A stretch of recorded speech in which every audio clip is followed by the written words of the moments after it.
tema nomor 16 tentang kedamaian, keadilan, dan juga kelembagaan yang tangguh. Itu maksudnya gimana sih? Aku masih belum ngerti. Oh itu, gini sih.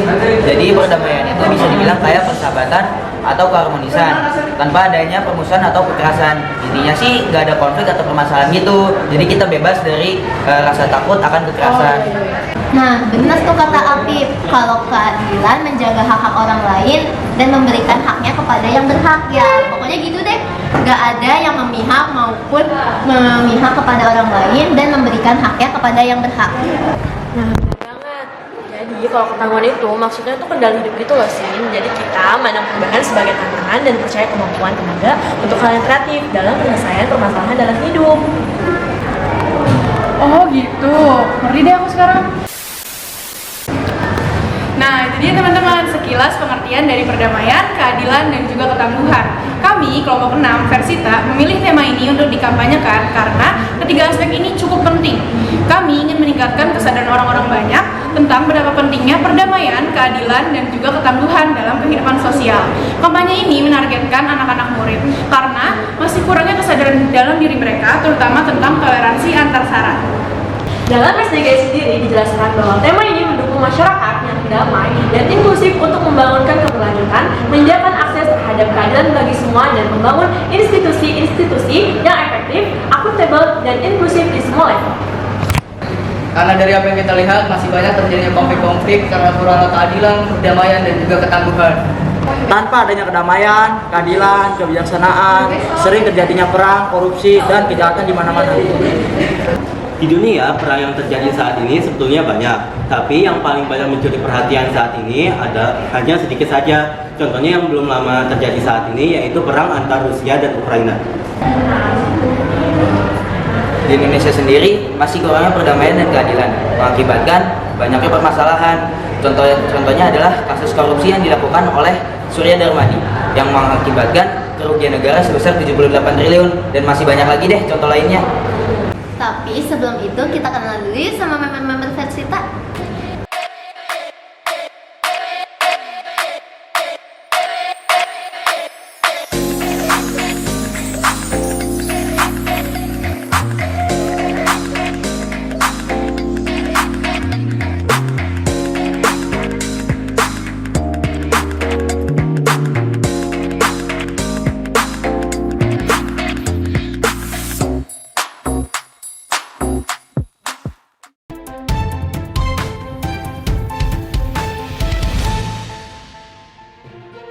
Selamat pagi pemirsa, bagaimana kabar Anda?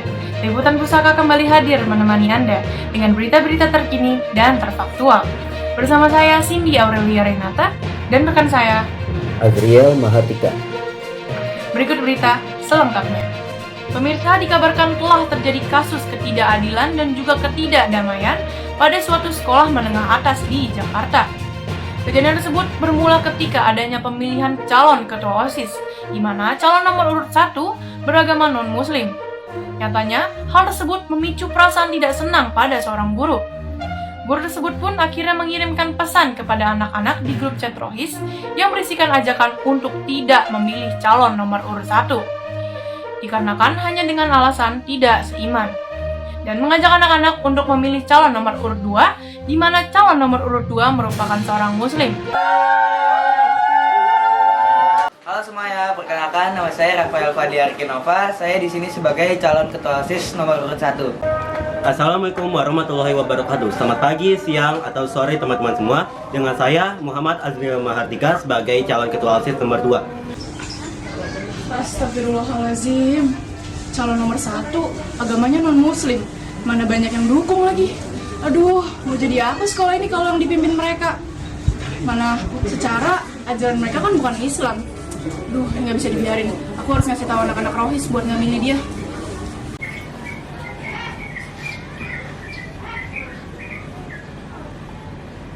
Semoga anak-anak ngerti. Bentar, ada notif ya. Notif apaan tuh? Kabar ya? Ini Bu Cindy ini. Di mana?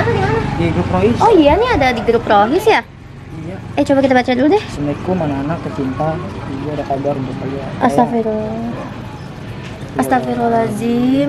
Lebih baik kita aduin ke Ini murid-murid. kita harus maksudnya langsung disebarin ke murid-murid. Apakah Kepala sekolah. kita ambil baiknya dulu nggak sih? Kita tanya dulu ke Bu Citra. Bu Citra kan kesiswaan nih. Kita tanya dulu baiknya gimana. Udah, boleh tuh, boleh. Kita tanya Bu Citra dulu deh. Ini nggak toleransi banget soalnya. Assalamualaikum Ibu. Waalaikumsalam.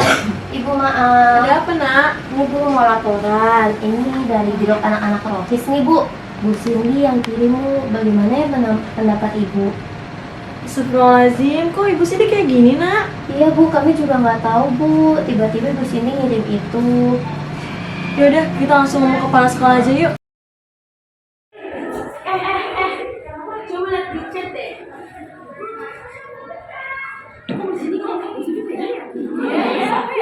Ini loh, kok Bu Cindy ngomongnya kayak gitu ya? Wah, kok bisa kesebar ya? Aduh, aku harus apa ya? Apa aku besok bilang Bu Citra ya? Ya benar, aku besok harus bilang Bu Citra.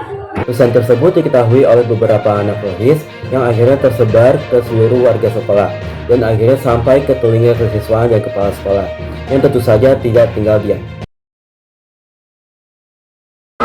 Visi misinya kalau misinya Belum juga.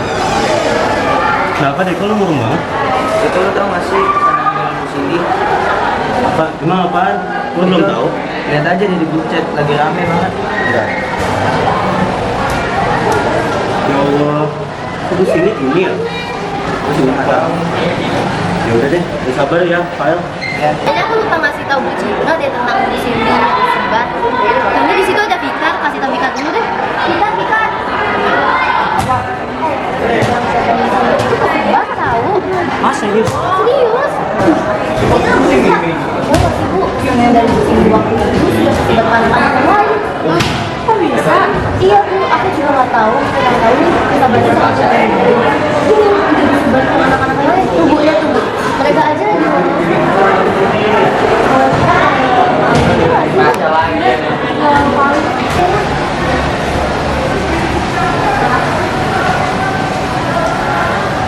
Saya sudah tahu. Kenapa dia kayak gitu? Saya juga belum tahu kok, makanya kita ini bingung banget. Oke, sekarang di mana orangnya? Saya juga Saya ingin bicara sekarang. biasanya di sini itu ada di depan-depan kelas anak-anak Pak. Oke, mari kita ke sana. Guru tersebut akhirnya dihadap oleh kepala sekolah dan akan diberikan sanksi nantinya berupa hukuman disiplin. Namun, setelah adanya beberapa masukan, sanksinya ditambah juga dengan dimutasi.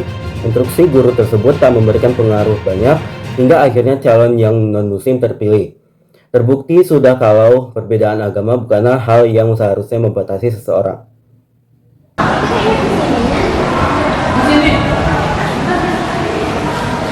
kamu tahu nggak apa yang kamu lakukan? Saya salah apa Pak? Kenapa kamu mempengaruhi anak-anak untuk tidak memilih Rafael? Ya Allah Pak, kita ini kan muslim. Ya terang aja harus pilih pemimpin yang seiman dong. Nggak bisa gitu dong, itu namanya rasis. Lah Pak, Oke, kamu saya kenakan sanksi. Nah, itu dia salah satu contoh dari ketidakadilan dan ketidakdamaian di lingkup sekolah. Mungkin masih banyak lagi, cuman ya mungkin ini contohnya. kamu yang ngomongin dia di prosotan kan? Kamu nanya. Bisa. Iya, Pak. Nah, itu dia teman-teman, contoh lagi dari ketidakdamaian dan juga ketidakadilan. Kira-kira gimana sih solusinya? Solusinya dengan cara kita harus saling toleransi. Dan saling menyatukan satu sama lain untuk saling menghargai. Nah, kita juga harus tahu nih dampak buruk dari ketidakdamaian dan juga ketidakadilan dalam kehidupan sosial. Contohnya tuh kayak sanksi hukuman dan juga sanksi sosial. Contohnya kayak maka dari itu, kita sebagai anak bangsa harus bisa saling menghargai. Menjaga keadilan. Damaian. Tetap tangguh. Stop rasis. Stop bullying. Stop korupsi.